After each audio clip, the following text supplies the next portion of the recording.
La découverte que le ministre Alexandre de Moraes et son épouse Viviane Barcy ont accumulé plus de 23 millions de réés en biens immobiliers après son entrée à la Cour suprême fédérale a mis en lumière un contexte de forte pression institutionnelle.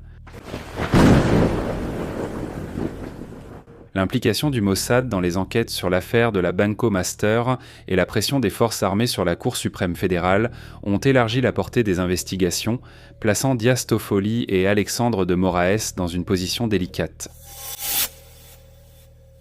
Ce contexte de dénonciation impliquant des ministres de la Cour suprême pousse le tribunal à adopter des mesures internes qui, au minimum, écartent temporairement les personnes citées jusqu'à ce que les jugements aient lieu. Si cette position n'est pas adoptée, le risque est que la situation évolue vers une crise institutionnelle de grande ampleur. Dans ce scénario, la possibilité que des secteurs des forces armées refusent de se soumettre aux décisions émanant de la Cour suprême devient envisageable, ou un manque de légitimité dans les délibérations pourrait être invoqué. La vengeance est un plat qui se mange froid, comme le dit le proverbe. Et il semble que les forces armées et la police fédérale aient décidé de se venger de la Cour suprême, plus précisément d'Alexandre de Moraes. Un tel impasse pourrait compromettre la stabilité entre les pouvoirs et ouvrir la voie à une rupture dans la relation entre le pouvoir judiciaire et les forces armées.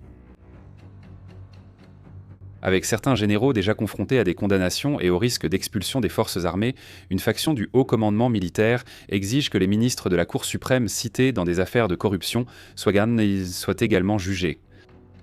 Sinon, le pays pourrait plonger dans une impasse institutionnelle capable d'ébranler l'équilibre de la République, ouvrant la voie à une crise qui dépasse la politique et menace la gouvernance nationale elle-même.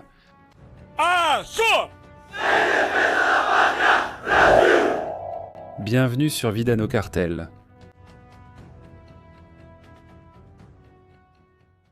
Un reportage du journal O Globo a révélé des messages envoyés par le propriétaire de la Banco Master, Daniel Vorcaro, au ministre de la Cour suprême, Alexandre de Moraes, le jour de sa première arrestation. Un reportage publié dans le journal Estado de São Paulo montre qu'en 5 ans, à la Cour suprême fédérale, la famille d'Alexandre de Moraes a acheté près de 23,5 millions de réais en biens immobiliers et a triplé son patrimoine. Selon certains enquêteurs de la police fédérale, la situation du ministre Alexandre de Moraes dans l'affaire Master est considérée comme si grave qu'elle devient encore plus délicate que celle de Dias Toffoli, dont la relation avec Banco Master semble être liée à des affaires commerciales impliquant l'achat et la vente d'une partie d'un complexe hôtelier.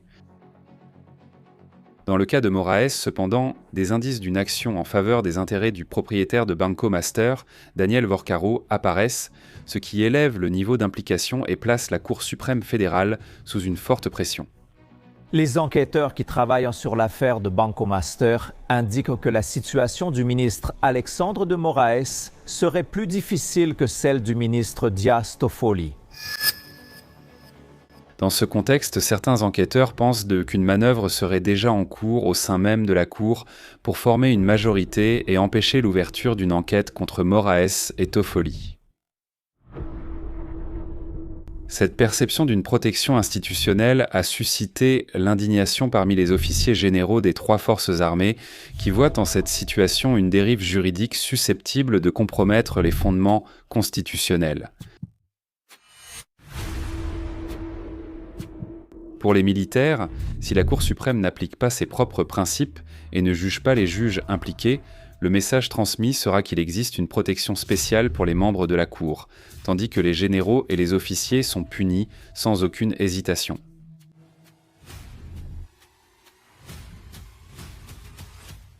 Ce contraste est perçu comme un déséquilibre institutionnel, d'autant plus qu'Alexandre de Moraes est le rapporteur des principales actions pénales et enquêtes liées aux événements du 8 janvier, ce qui accentue encore la gravité de la situation.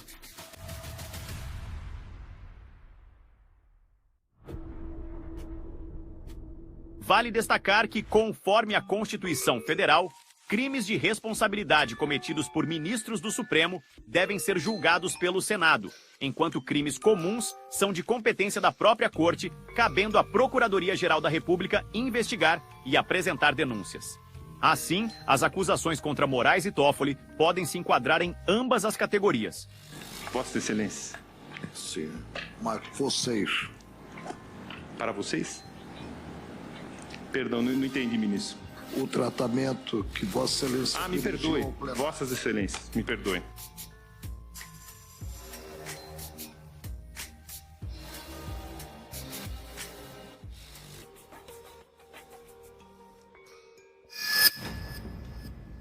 La fortune accumulée par Alexandre de Moraes après son entrée à la Cour suprême a soulevé de sérieux doutes, puisque ses revenus officiels n'atteindraient même pas 1 million de réés par an.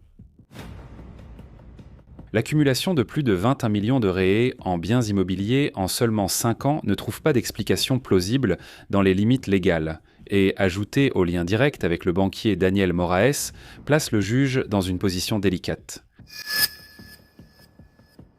Ce scénario a attiré une attention particulière de la part des militaires, qui voient qu'un des signes que la Cour suprême agirait dans son propre intérêt au lieu de veiller à l'intérêt public. L'implication du Mossad dans l'enquête sur Master, citée même par Alexandre de Moraes lui-même, est considérée comme stratégique. Car l'agence israélienne dispose de ressources technologiques avancées, capables de restaurer des messages supprimés de téléphones portables et d'ordinateurs, ainsi que d'accéder à des données de localisation géographique sur des périodes passées. Cette capacité du Mossad à traquer des informations cachées peut révéler des connexions suspectes qui passaient auparavant inaperçues, élargissant ainsi la portée des investigations et apportant de nouveaux éléments à l'affaire. Avec l'avancée des enquêtes et la pression croissante des forces armées, la Cour suprême fédérale se retrouve face à un carrefour institutionnel. S'il n'y a pas de réponse ferme et transparente, la perception d'une protection peut se consolider, alimentant encore davantage la méfiance parmi les militaires et la société. Cette impasse peut redéfinir la relation entre les pouvoirs et ouvrir la voie à une crise qui dépasse le domaine juridique, touchant directement à la stabilité politique du pays. Après la condamnation des officiers généraux à la Cour suprême, beaucoup pensent que le tribunal supérieur militaire devrait expulser ces officiers des forces armées, ce qui créerait un précédent dangereux pour des exclusions sommaires de militaires lors de conflits politiques. Ce mouvement suscite de l'inquiétude, car il renforce la perception d'un traitement inégal entre les institutions, surtout lorsque des juges comme Alexandre de Moraes et Dias Toffoli restent à la Cour suprême malgré de graves accusations.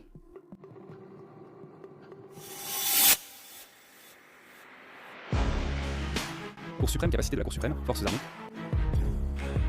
Et donc les forces armées, en tant qu'institution d'État, ont pour mission de défendre la patrie, de garantir la loi et l'ordre et de préserver les pouvoirs constitutionnels.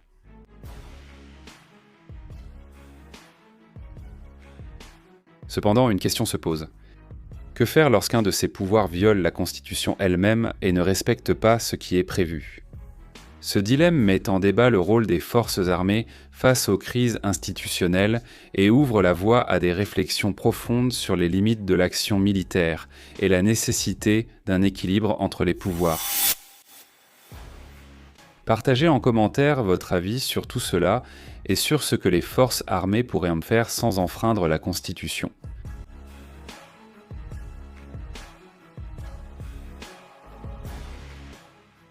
Ici, sur Vida no Cartel, vous restez informés de tout ce qui se passe dans le monde militaire. Laissez un j'aime, abonnez-vous et regardez l'une des vidéos qui apparaissent sur votre écran. En avant, combattants! À la prochaine!